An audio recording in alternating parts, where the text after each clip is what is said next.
as a travel writer and editor, I get to travel far and wide and often for short periods of time. So contrary to what people might think, it can be very compressed and sometimes a little stressful. So when I get a chance to walk in the countryside in Ireland, I get to breathe more and slow down, which I love. This weekend, I'm walking in the Garden of Ireland doing a number of interconnected scenic loops in the Tinahealy area of County Wicklow.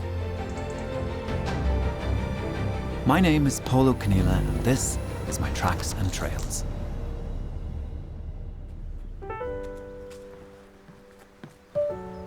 Tinahealy is a great place to base yourself. The place is threaded with walking trails, long, short, on the flat, mountainous. There's about 45 kilometres of loops and trails around here. You can do serious, strenuous gradients, and I plan to do a couple of those, or you can just do easy, kid-friendly, buggy-friendly loops. So when I go walking, first thing into my bag is my stills camera for shots. The phone is essential not just for content, obviously in case you need to make a call or in case you get into difficulty. And they can run out of signal and battery, so I'm also taking an old school map. The proper hiking shoes are essential, and I've got the rain gear because this is Ireland.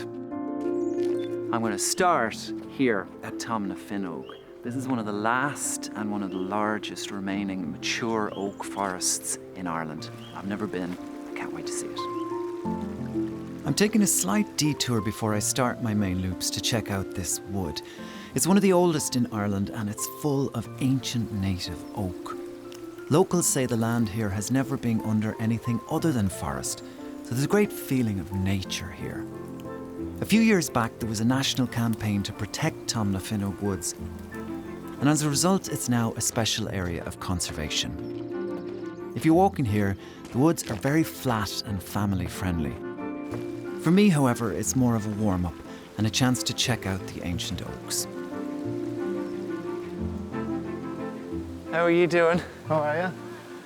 I'm good. Who are these guys? This is Alfie and Ruby. I bumped into a few locals along the route who happen to know about the history of the woods and about the conservation. This is part of the old Collatin estate, Tomnafinnogue. These oak trees would have always been here. But how old is it? Are they going back centuries, Oh yeah, centuries and centuries, yeah. At the time when Ireland was covered in oak trees, this would have been covered in oak trees and it wouldn't have been removed since. Ancient oaks are one of Ireland's indigenous tree species. They've been here since 7000 BC. Irish oak's very valuable and considered to be among the best wood in the world. And as a result, it was harvested and sold all over the world to near extinction over the centuries. Now any land in Ireland with ancient oak on it gets protected. There's a great committee locally that tries to promote walking in the area, and this is one of our more flatland walks. Obviously the WICKLOW Way runs close by, and there's over 45 kilometres of trails around the area. Yeah. We're only an hour from Dublin here, and people come down, stay the night, stay a weekend, maybe get out of the hustle and bustle of the city and see the beautiful landscape around here. Obviously the oak trees add to that. So that's my plan. I'm going to stay overnight. So I carry on this way. You can continue around that way and it'll bring you back down around the loop. We're actually going to go back this way. Thanks so much. Yeah, lovely to meet you guys. We've got a good day for it. See you later. Bye now. See you. My walk starts on the old railway that went from Woodenbridge to Shilelagh. This takes me back onto the road just a few miles outside Tinahealy, where I then climb onto a ridge that overlooks the whole area. After about 15 kilometres, I descend again, only to face a steep climb through the forest to the top of Muskeagh Hill. The first part of my walk takes me along a greenway.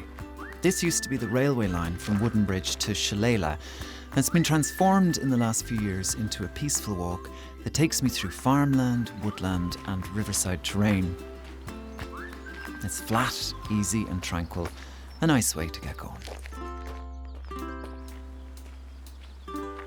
Walking for me gives me think time. I slow down and give my brain a break. And having said that though, I do like to keep engaged with my surroundings and keep my eyes open. Sometimes I like to document and record memorable parts of my walks, or at the very least, get a few pics out of it. So because I'm a travel writer and editor, the tools of the trade are very much the device and the camera, and I'm capturing this content as I go. But I've also found over the years that it kind of helps you to plug into the walk that you're doing. It slows you down and gets you to notice all the stuff that you're passing, the little details and the pops of color and things like that. Sounds counterintuitive, but I love it. I'm editing as I go here, and that will tee up nicely for social. Even though I'm not far from civilization, I feel like I'm deep in the countryside. It's so quiet and peaceful here, and I'm really relaxing. What surprised me though is the variety of nature I'm encountering. It's not something I expected here, and I'm discovering little surprises along the route. The whole path here is strung with these cobwebs. I don't know if it's normal or not, but the light is just catching them beautifully.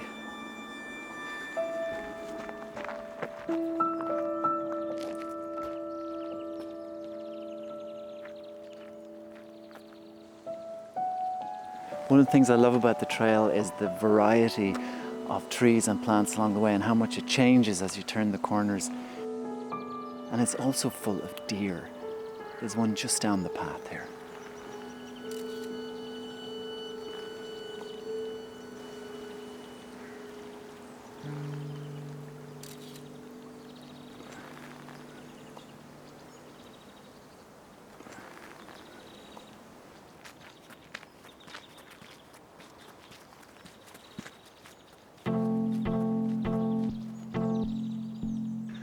I'm just at the 5K point at this stage, and it's the first time I've gotten out from under the canopy.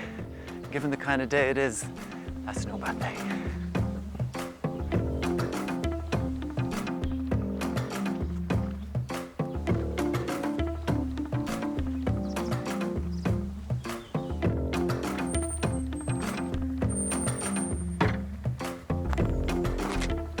The views are spectacular already, and we haven't even got to the high point of the trail.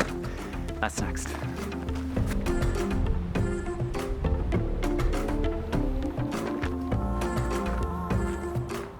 This is one of the only stretches of road along the route. The nice thing about the trails around Tinahealy is that they're 90% off-road and they're all well signposted.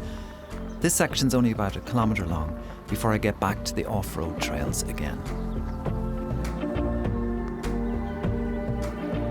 This is great. I'm coming right onto the WICKLOW Way here, running north, south, and according to my app, I am this direction.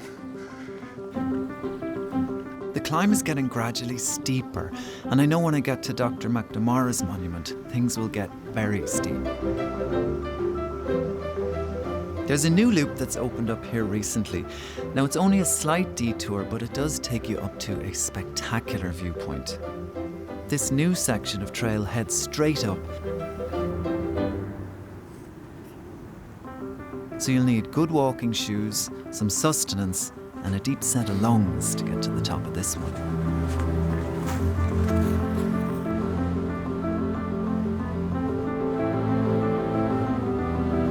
Well, it's a bit of a climb and a windy one, but it's worth it. Normally when you think of walking in Wicklow, you think of the northern mountains and the ridges and the ruggedness, but here it's just this rolling landscape of hills and farmland and a patchwork of fields. It's really gorgeous.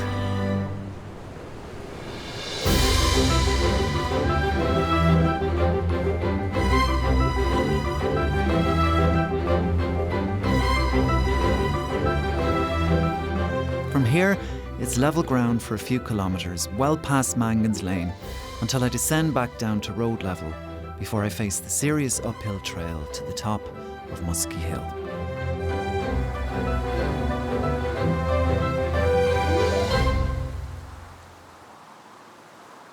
Muskeagh Hill is a little more strenuous than it looks. The trees here make it look gentler than it actually is. But it's a fun climb by all accounts, and I'm told the views at the top are well worth the effort.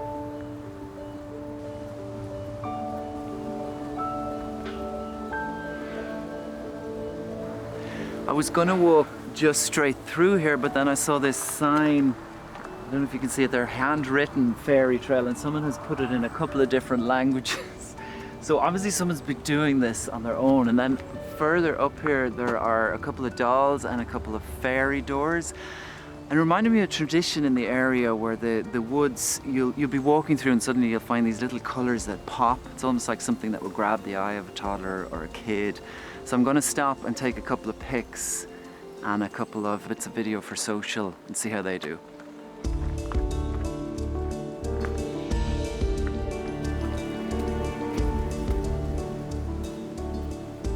Make a wish. The clouds are coming in, so I'm hoping this weather holds. Boom, gone.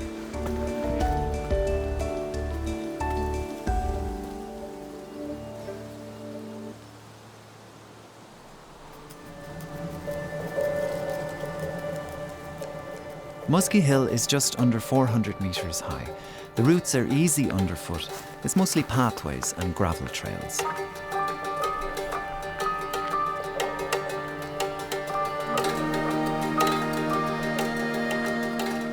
The walk here can be deceptive because the trails are under tree canopy, so you don't get much idea of your progress. I'm really feeling this bit.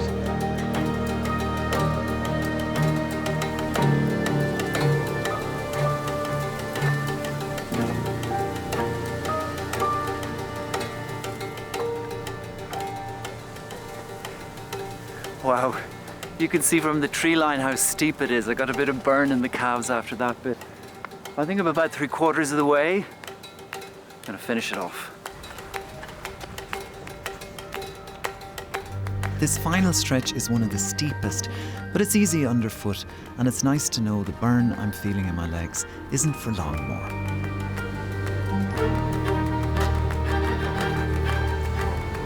And so they've saved the steepest bit for last. I've just come up Muskeagh Hill, and opening up before me here is this whole loop that I've walked over the several hours today. I can see Tinahealy village, and it's opening onto the railway line and the trees where we saw those cobwebs and the deer, up onto Mangan's loop on the top of the hill, and back around for this last descent.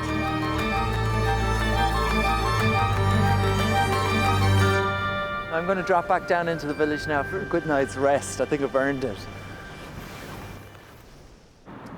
Tinahealy is a really nice hub for these walks. I haven't spent much time in the village before. You got places to stay, places to drink, places to eat, and I'm going to stay at the local hotel. I had a great time in Tinahealy. There's so much walking here. And after a long day, I'm going to rest up and get ready for a full day's walking tomorrow, starting in Bray, County Wicklow.